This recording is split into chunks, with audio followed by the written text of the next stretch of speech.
आज का ये एपिसोड शुरू करने से पहले एक छोटी सी बात। क्या आप भी अपना पॉडकास्ट बनाने की सोच रहे हैं? तो एंकर ट्राई कीजिए। ये पॉडकास्ट बनाने का सबसे आसान तरीका है। नंबर 1, ये फ्री है। नंबर 2, इसमें कई सारे ऐसे टूल्स हैं जो आपको अपने फोन और कंप्यूटर पर रिकॉर्ड और एडिट करने की फैसिलिटी देते हैं। नंबर 3, आप अपने पॉडकास्ट को डिस्ट्रीब्यूट भी कर सकते हैं, जिससे इसे स्पॉटिफाई और दूसरे प्लेटफॉर्म पर सुना जा सके। तो डाउनलोड कीजिए फ्री एंकर ऐप या विजिट कीजिए anchor.fm पर अपना पॉडकास्ट स्टार्ट करने के लिए। ये तो थी एक छोटी सी जानकारी, और अब शुरू करते हैं एपिसोड का सिलसिला। तो आज के एपिसोड में लीजिए सुनिए सूर्यकांत त्रिपाठी निराला के लिखे उपन्यास प्रभावती का भाग 15, मेरी यानी समीर गोस्वामी की आवाज में। महाराज सीधे डेरे पहुंचे। दूसरे दिनों से देर हो गई थी। यमुना प्रतीक्षा कर रही थी। महाराज को देखकर प्रसन्न हुई। पूछा, कोई घटना तो देर करने की नहीं घटी?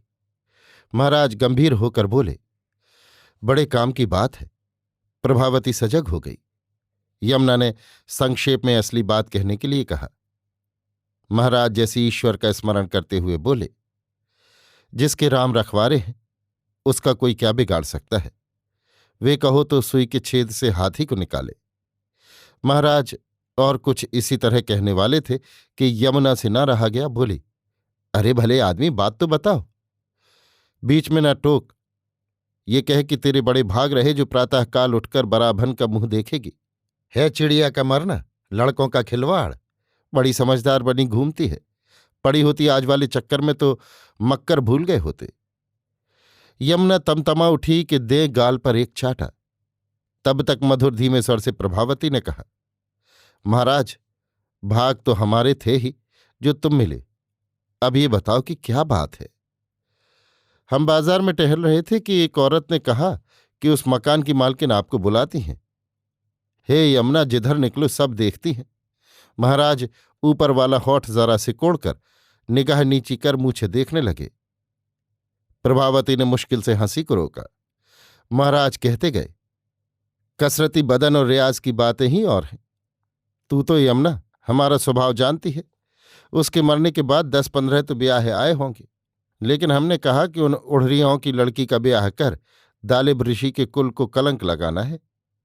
यमुना और प्रभावती दोनों अधीर हो गईं, पर महाराज के क्रम में परिवर्तन असंभव है, सोचकर बैठी रहीं।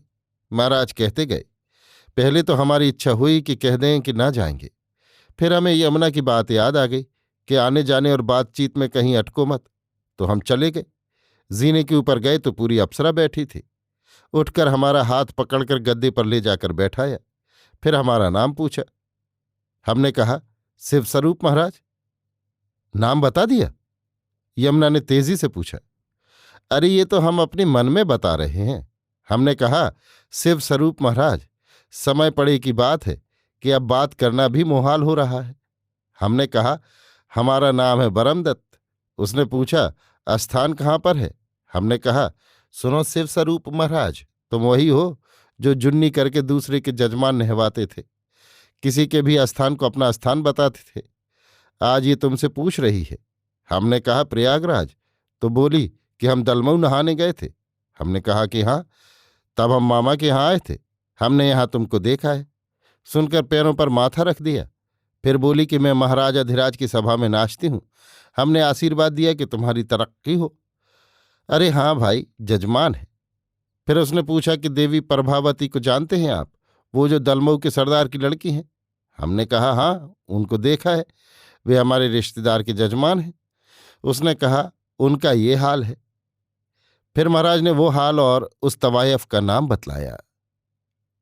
अभी आप सुन रहे थे सूर्यकांत त्रिपाठी निराला के लिखे उपन्यास प्रभावती का भाग 15, मेरी यानी समीर गोस्वामी की आवाज में।